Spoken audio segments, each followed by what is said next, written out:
Welcome to the SMO Podcast. My name is Whitney, and today I'll be asking each guest 7 questions in 7 minutes.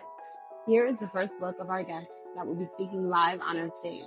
Look below to see what you'll say differently. And here is our next episode. Amazing. Welcome, everyone. Today I am here with Kealohi, the great I Am's daughter. She created this business, and I'm so excited to hear more about your message, more of what you're doing in the space as a Christian leader, entrepreneur, and all of the things. Welcome.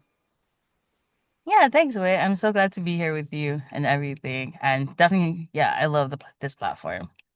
Amazing. For everyone watching, who are you and what do you do? So for me, so hi everyone. So my full name is Kealohi. So there'll be times where if you do see my official things, it will have my full name. But I mostly go by Kealohi, or even if you're even closer, you get to hear my nickname KK. So for me, my official title, what I do, my day-to-day, I am a high school math teacher. But when I do get to do work for the kingdom even more, I go beyond by saying I'm an identity and inner governance educator where beyond children, I get to help high capacity women who feel responsible for everything really like for everything and help them to release what was never theirs so they can stop trying to control outcomes and eventually lead with clarity and peace. That's amazing. Wow. And so, with all of that, was there ever a moment where you felt like you wanted to quit or you wanted to give in the towel, but you didn't? Oh, many times actually. Even during this especially like for me, I've never really done business before. I've always been like in the educational world where everything comes to you, but this time it was like, okay, now I have to put myself out there. And when like this is definitely the part of the outcomes when like you can do a posting, be consistent, and then things don't go the way you want it. There are times I felt like, is this even for me? Am I even holding the same responsibility? But then there'll be moments where people I will talk to explain what I'm doing, and they're like, no, you need to keep going. And that's actually how I kept going. Because honestly, I want to say this week alone, no, it was last week. Last week, I really wanted to throw in the towel. And then this week, it was like a refresher of like, hey, just be you. Stop trying to be like everybody else. Stop trying to, like, yes, everyone in the same like niche or in the same like capacity is the same, but I got reminded that like it's the same thing as Jesus' disciples. They were all called to be disciples, all called to be apostles, but they all had different responsibilities and impacts. So it's like, okay, let me lead from that instead. And even though like everybody in the Bible had the same pathway to like lead to the kingdom, you all have to do it in a different way. And of course, like for us, we connect with different Bible stories and not everybody's the same. So that's how I have to remind myself to keep going because the ones who are going to get impacted from me is still out there. I love that. I love how you mentioned that everybody has their own unique purpose and assignment, but we're all called to the same destination, which is the kingdom. And I'm just so, in tune with this conversation because I know that you're truly serving in the kingdom business. And so I would love to know from you, like, why do you think most people stay stuck in your space? And how did you, find your way out of that? Yeah, it's very easy to stay stuck because it's definitely a mindset first and a heart issue at the same time. Mm, Um, when you don't have your mind and heart aligned with what the scripture says, where it's like capture every thought, like surrender your like give love the Lord with all your heart and also like guard your heart at the same time. We try to just like allow anything and everything, especially when we're exhausted. Because it is very easy to get exhausted. You've been just grinding and striving rather than striding in a sense of going by the pace of grace. And like also too is like the whole saturated of like busy and not really giving yourself the time of rest. And mm. that's where people get a lot of stuck. For me, honestly, I will have to say it wasn't until God definitely disrupted my life that I recognized that. Because honestly, I was like somebody who has like, I have like over like degrees upon degrees, all the way up to a master's, but like the amount is not just three, it's more than that. It's because one, I wanted to be educated. Two, I also just wanted to be more. And also in my head, I was like, okay, I'm the first in my family. Let's do be the best in my family. But then like God had to disrupt that. He's like, Mm. yeah, I'm gonna humble you for a moment and I'm gonna let you go through the challenges, but I need you to still stay close to me. And that's the best thing you could do was like surrender, but also get into kingdom community because when you're in kingdom community, you have people who see it outside purview and they see it a lot better than you do because when we're too close, we just think God's just punishing us when really He's like, no, I'm refining you so that you're able to really impact for my kingdom rather than ourselves. Because when we do it for ourselves, yeah, it gets a little twisty. Yeah, there were two things that you said that really stood out to me, and one was like almost like the law of familiarity. Like we become so familiar that we can't even like recognize the thing that, that maybe it becomes too familiar where now, like you said, we need to ask for those outside opinions or maybe people in the kingdom to truly help us because, we need to broaden our horizon. And as well as the mindset being the foundation. So, because you said it starts with the mindset, what was a mindset shift for you that changed everything? The mind shift for me was I didn't have to carry everything. I Mm, don't need to do it. I don't need to do it all. Like even though people like of course we hear the saying like do what your heart desires. Well, there's a little twist to that. Yes, do what your heart desires, but if your heart doesn't desire Jesus or desire the kingdom, don't follow your heart. It's like because your heart has to align with God's heart. And that's the thing. Someone reminded me yesterday was we're all a piece of the body of Christ, and each of us have that role to play. It's just that you as a person has to figure that part. It's like, but we all have to hold God's heart to be able to even activate the body part that you are. Because if you're not having the heart runs everything, because if you lose your heart, practically you just lose everything, right? I mean, it's the same thing with the mind. So that's why the mind and the heart is very key because when you're brain dead, your body doesn't move. When you're literally once your heart it stops everything. So it's like that's why it's really key. And you see that because when people's mind and heart is not right, especially for my own, um, I feel it. Like my nervous system's acting up, everything's all crazy. And honestly, it's almost like where I'm like ready to just give up and it's like you're willing to throw in the towel a lot quicker than you wanted to. mm. I love how you mentioned it's a heart posture. And I feel like in kingdom work, that's where it has to start. So for you, I'd love to know, as a kingdom entrepreneur, what is one result that your clients get with working with you? Yeah, one result is that you have, for me, because I am the identity and inner governance educator, the reason I call it educator and not a coach is because I am an educator. I have to realize, and that's such another thing I had to realize was don't run away from where God put you first.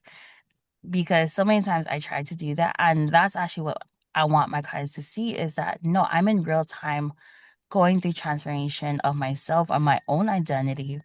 And also too, they go through the whole realignment and lead from clarity.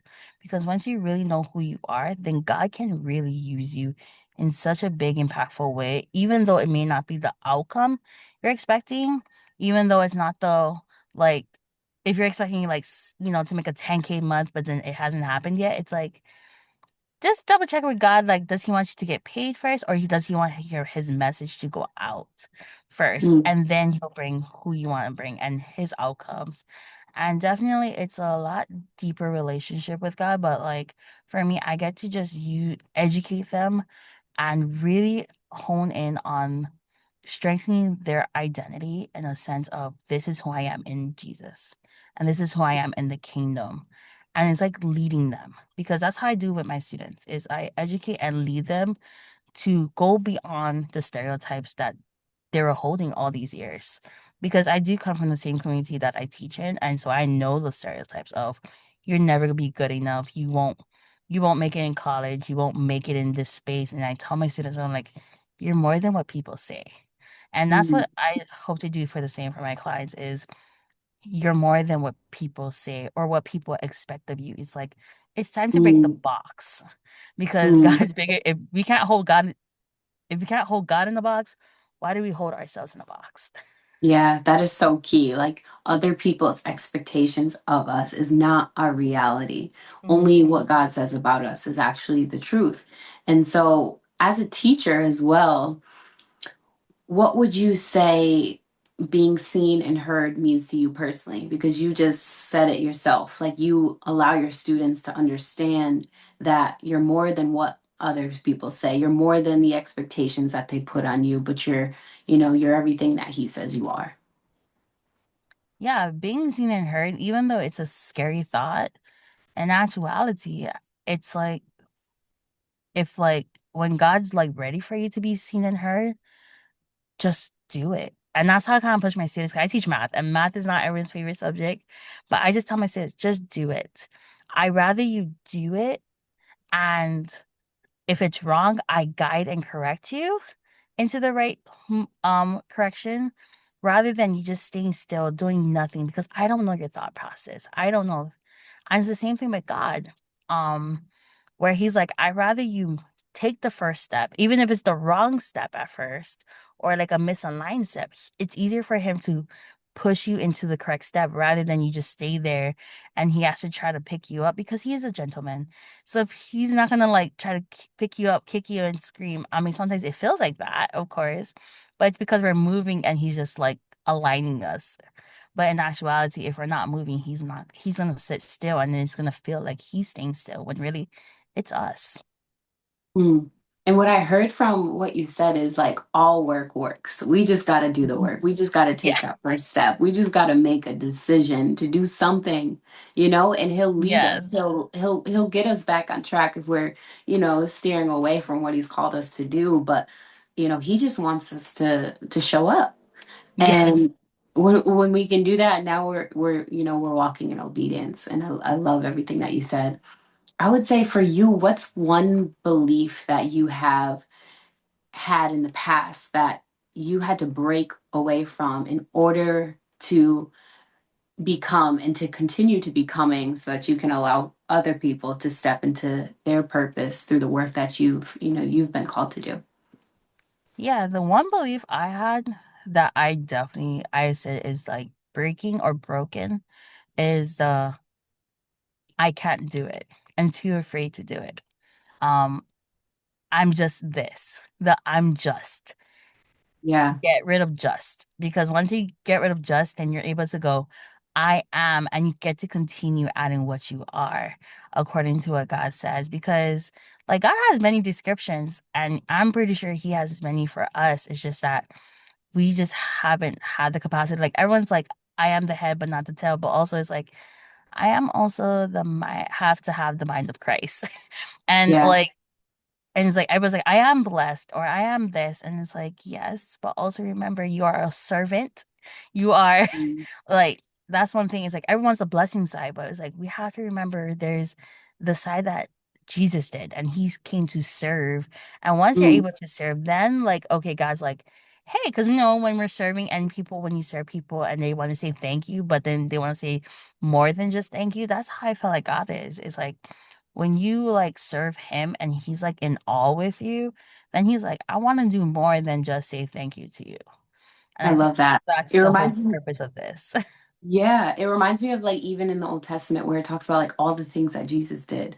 But then Yeah. now in the New Testament, like talking about not just the blessings, but like who he is, who God Yes. is and who we are in him, and now taking it back to like how you teach on like the identity, like who you are and where you come from and allowing yourself to tap into that. I love that because you're a teacher, you're a kingdom entrepreneur, you're a business owner, you're a speaker, and so now Mhm. bringing it back to your speaking and going into this new chapter of your life of like getting your message out there more because it deserves to be heard.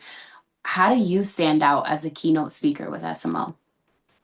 Yeah, as a keynote speaker, honestly, I would say that I bring the message of align with God's heart, not his hand.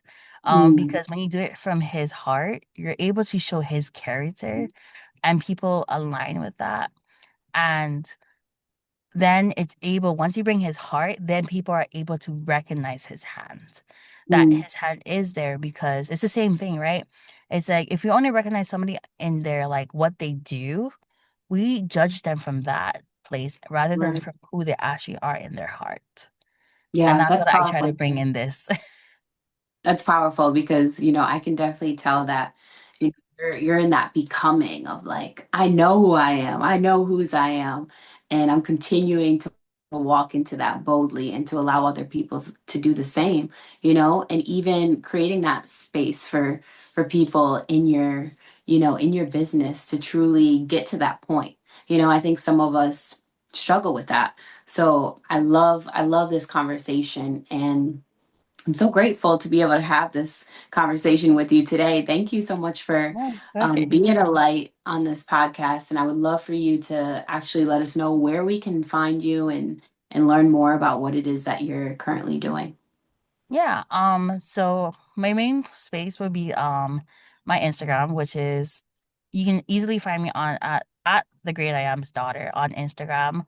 Um, of course, I do have my personal one that is at Heavenly Brightness Hawaii.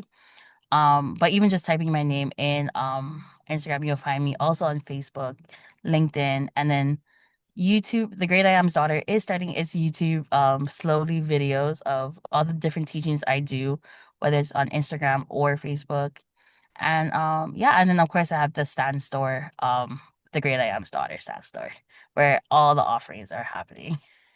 I love it. I love it. Thank you so much. I'm so excited to see what God continues to do through you and all the amazing things that you're bringing to be able to serve.